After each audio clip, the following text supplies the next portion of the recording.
ছাত্ৰজনৰ এজন ছাত্ৰ আজি ইঞ্জুৰি লৈ আমাৰ তাত এডমিশ্যন হৈছে 17 বছৰ বয়সীয়া ইঞ্জুৰিটো তেওঁ মুখমণ্ডলত আৰু মূৰত আঘাত পাইছে এই আঘাতৰ কাৰণে তেওঁ এডমিশ্যন হৈ আছে হস্পিটেলত তেওঁক আইচিইউত ৰখা হৈছে অবজাৰভেশ্যনৰ কাৰণে গতিকে হেতু তেওঁ কিয় ক'ত ইঞ্জুৰি হৈছে আমি নাজানো আৰু আমি জনামতে তেখেতে মাইল বৰ্চন স্কুলৰ ষ্টুডেণ্ট হয় আৰু বোধহয় হোষ্টেলতো আছিলে কেনেকুৱা কলটো মুখত আৰু মূৰত আঘাত পাইছে গতিকে এই আঘাতটো কেনেকৈ পাইছে আমি ক'ব নোৱাৰিম ব্লাণ্ট ইঞ্জুৰি হয় ডেফিনেটলি গতিকে এইটো বাকী পুলিচে আইডেণ্টিফাই কৰিব নাই এডমিশ্যনতো এইখিনি ইঞ্জুৰি লৈ এডমিশ্যন হৈছে এইটো এডমিশ্যন হৈছে বাকী কি কাৰণত ইঞ্জুৰি হৈছে কি হৈছে সেইটো আমাক স্কুল কৰ্তৃপক্ষই আমি সোধাও না আমাৰ প্ৰয়োজন নাই ইঞ্জুৰিটো আমাৰ দৰকাৰ কি ইঞ্জুৰি আমাৰ দৰকাৰ যে ব্লাণ্ট ইঞ্জুৰি আছে ক'ত ইঞ্জুৰি হৈছে আমাৰ দৰকাৰ ইঞ্জুৰি চাইজ আমাৰ দৰকাৰ প্ৰিভিয়াছ নে চিম্পল এইটো আমাৰ দৰকাৰ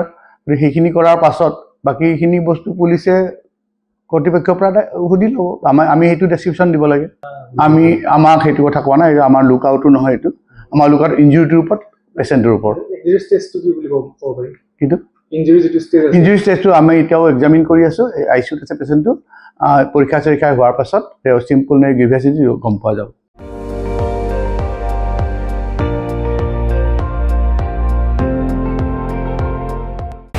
আপুনি চাই আছে ND24 সৰ্বশ্ৰেষ্ঠ নহয় সৰ্বোত্তমৰ দৌৰ